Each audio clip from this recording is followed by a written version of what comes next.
what do you think, if you had to pick one, was the hardest moment to date in building your startup? The data says it that female tech founders get less than 2% of all the funding. But then, for one reason or the other, I just felt that, you know what, we have to give it a try. I have to try.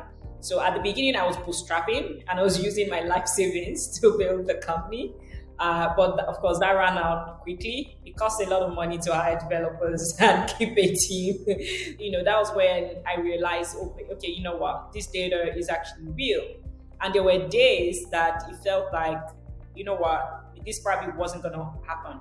I remember one particular day I was speaking to this prospective investor. I was done with my pitch. He was complimenting and saying, you know what, he understands this, he gets it. And definitely they're interested. But he wants to ask a question. And the question was, do I have a family? So I told him, yeah, I'm married, I have kids.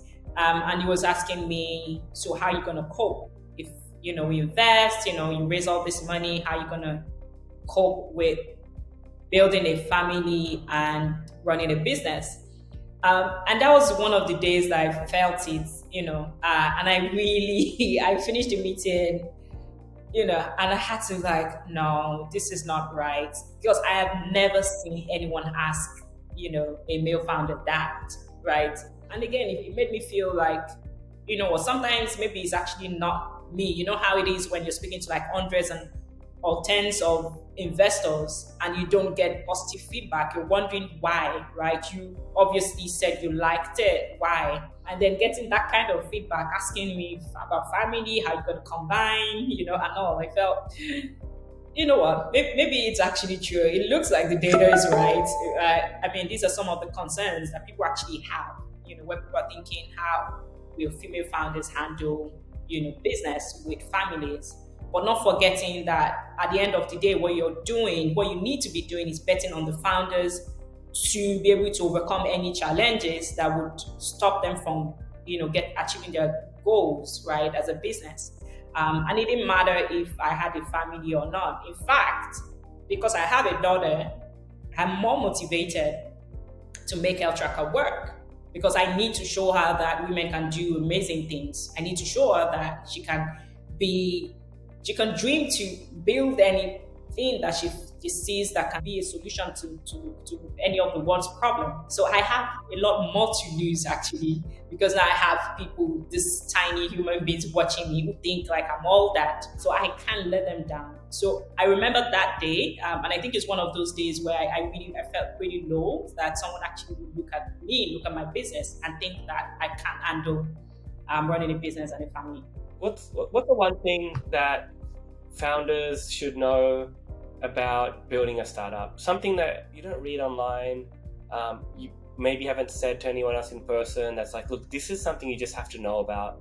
What's that one tip or keep this in mind, founders? I think one thing that founders need to know probably, and this will be in my own experience, is that there will be a lot of low days, right? And low means days where you doubt everything. So it's normal, right? To actually want to wake up and question yourself and ask, is this working? So it is normal, because sometimes I feel like even I catch myself sometimes and wonder, am I not meant to be excited every time, like 24/7? You wake me up, I'm excited, right? But that only happens because, again, we see the media. So you think this is how the founder is excited and motivated all the time. But what people don't show you is the times when they have to see their therapist, they have to go home and hug their family, they have to just, find an outlet because it just feels like there's just a lot going on. So there are low days, and it should be normal. It is normal. And what founders should be optimizing for is having more good days than bad days. But for the low days, the bad days, they're gonna come. They're normal and part of the process. And again, that's what great founders do. You keep solving your problems and just getting better at solving them. So, but again, it's normal.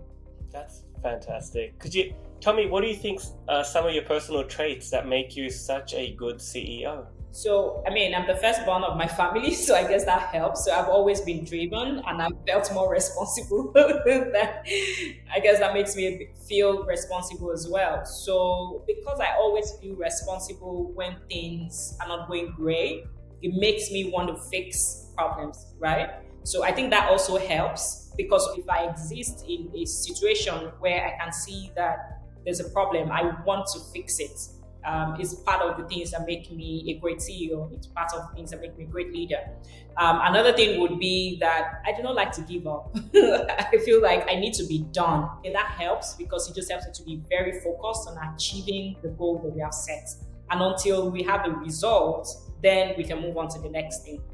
So that has also been helpful in this journey because trust me, there are many times when you just feel like, you know what, maybe this is a mistake, right? But remember again why we're doing this. I remember, the results we've gotten so far and how much we're improving health outcomes in Africa. Then we go back and show up again tomorrow.